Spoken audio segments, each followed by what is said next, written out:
नमस्कार, आप देख रहे हैं 4 PM और मैं हूं आपके साथ निधि तिवारी। बिहार चुनाव शुरू होने से पहले ही एनडीए को बड़ा झटका लगा है। मोदी का बिहार की सभी 243 सीटों पर कमल खिलाने का सपना अब सपना बनकर रह गया है। एनडीए में जहां एक एक सीट को लेकर इतना झगड़ा था कि सीट बंटवारे में गठबंधन के साथियों को खुश करने के लिए अमित शाह के पसीने छूट गए थे, वो सब एक ही पल में बेकार हो गया, क्योंकि अब एनडीए बिहार की सभी 243 सीटों पर अपने प्रत्याशी उतार ही नहीं पाएगी। जी हाँ, 243 सीटों पर हो रहे इस विधानसभा चुनाव में पहले ही कुछ सीटें समझिए कि महागठबंधन के खाते में चली गई हैं।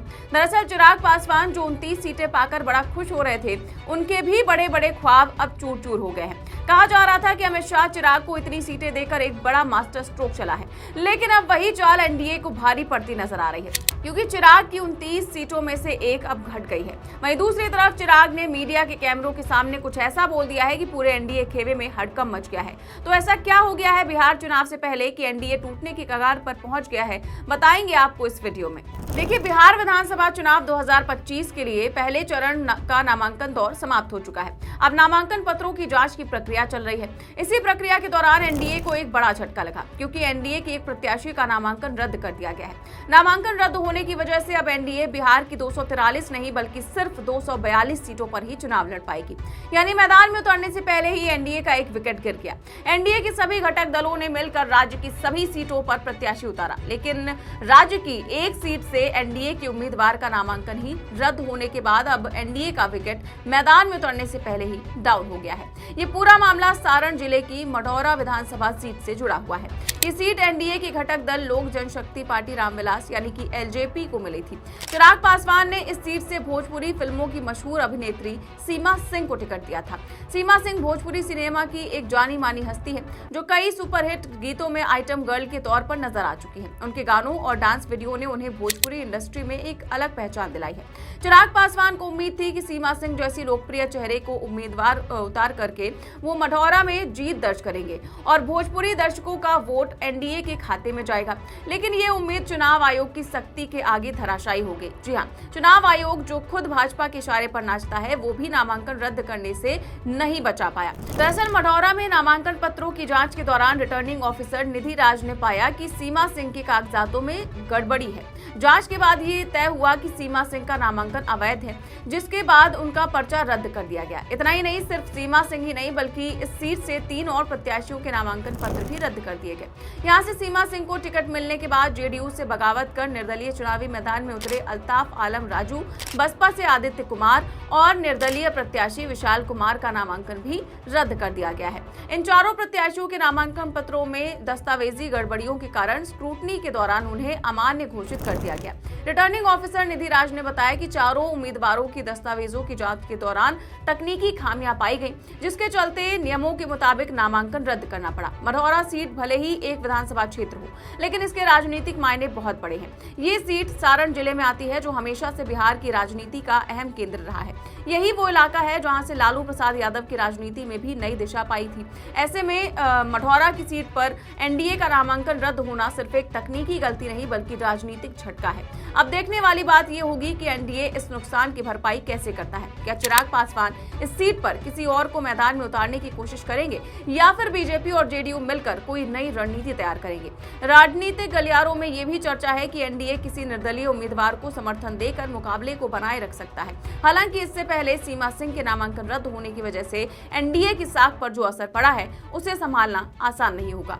इसी बीच चिराग पासवान ने एक बयान देकर के पूरे एनडीए में खलबली मचा दी है। दरअसल पिछले दिनों अमित शाह से एक इंटरव्यू में जब पूछा गया था कि अगर बिहार चुनाव में एनडीए जीतता है तो क्या आप नीतीश कुमार को मुख्यमंत्री बनाएंगे, तो इस पर शाह जी बोले कि अरे मैं कौन होता हूं किसी को मुख्यमंत्री बनाने वाला, गठबंधन में बहुत सारे दल हैं। चुनाव के बाद जब हम सभी एक साथ बैठेंगे तो पार्टियों के नेता अपना नेता तय करेंगे। बस शाह का इतना कहना ही था कि बिहार की राजनीति में भूचाल आ गया। भाजपा आपस में ही बिगड़ गई और जेडीयू के साथ साथ एनडीए के बाकी सहयोगी नेताओं की तरफ से भी बयान आने लगे। बात इतनी बिगड़ गई कि भागे भागे अमित शाह को सीएम आवास पहुंचना पड़ा और वहां नीतीश कुमार से मुलाकात करनी पड़ी। आपको बता दें कि शाह के बयान के बाद काफी रायता फैल गया। अब इस पर नीतीश बाबू तो कुछ बोलने नहीं, लेकिन भाजपा की अहम सहयोगी हिंदुस्तानी आवाम मोर्चा के नेता जीतन राम मांझी ने अमित शाह से बिल्कुल उल्टा जवाब देकर राजनीति के गलियारों में फिर से एक बार हलचल मचा दी। उन्होंने साफ कह दिया कि अमित शाह को पहले से ही सीएम फेस बताना चाहिए था, लेकिन इसके इतर चिराग पासवान ने मांझी से बिल्कुल उलट बयान दिया। उन्होंने अमित शाह के बयान से सहमति जताते हुए कहा कि वो नीतीश कुमार को चुनावों के बाद ठिकाने लगाने के लिए भाजपा के प्लान के साथ खड़े हैं। इसमें कोई विवाद पैदा नहीं हुआ है। केंद्रीय गृह मंत्री आदरणीय अमित शाह जी ने एक सामान्य प्रक्रिया का जिक्र किया है and this is how CM का अगर चुनाव होता है उसकी यही प्रक्रिया होती है, इसी तरीके से चुना जाता है। सीएम हो, प्रधानमंत्री हो, विधायक दल के जितने विधायक आपके जीत कर आते हैं वो अपना नेता चुनते हैं, तो इसमें कौन सी नई बात गृह मंत्री जी के द्वारा कही गई। मुख्यमंत्री नीतीश कुमार जी के नेतृत्व में हम लोग चुनाव लड़ रहे हैं, उसके बाद ये प्रक्रिया का हिस्सा है कि जो जीते हुए विधायक हैं, एक दल की तो बात है नहीं, 5 दल एक साथ हैं, तो जितने विधायक जीत कर आएंगे वो स्वयं अपना नेता चुनेंगे, इसमें कौन सी नई बात है। चिराग पासवान के इस बयान ने ये क्लियर कर दिया कि एनडीए में जैसा दिख रहा है वैसा लगता नहीं है। एनडीए में अभी भी सीएम फेस को लेकर टेंशन है। जेडीयू को शायद अब भाजपा के साथ बराबर सीटों के पीछे का गणित समझ आने लगा है। अब तक कहा जा रहा था कि भाजपा और जेडीयू दोनों को 101 सीटें मिलना बराबरी नहीं है, बल्कि जेडीयू के साथ खेला किया गया है, क्योंकि भाजपा ने चिराग को जो 29 सीटें दी हैं वो भी भाजपा की तरफ ही जाएंगी। लेकिन अब जिस तरह से नामांकन रद्द होने से चिराग की सीट कम हुई है, उससे सिर्फ चिराग को ही नहीं बल्कि मोदी शाह को भी झटका लगा है। मढ़ौरा सीट पर नामांकन रद्द होने से एनडीए का पेच अब फंस गया है। अब बड़ा सवाल ये उठता है कि मढ़ौरा सीट पर एनडीए क्या करेगा, क्योंकि सीमा सिंह का नामांकन रद्द हो जाने के बाद एलजेपी की तरफ से ये सीट तो अब खाली हो गई है, जिसका सीधा फायदा महागठबंधन को होने जा रहा है। ऐसे में पूरा एनडीए खेमे में हलचल मच गई है। अब देखना ये होगा कि एनडीए इस सीट पर क्या नई रणनीति बनाता है। सूत्रों की माने तो एनडीए किसी निर्दलीय प्रत्याशी को समर्थन देने पर विचार कर सकता है, यानी संभव है कि मढ़ौरा में अब चिराग पासवान या गठबंधन के अन्य नेता मिलकर किसी ऐसे उम्मीदवार को सपोर्ट करें जो गठबंधन के पक्ष में माहौल बना सके।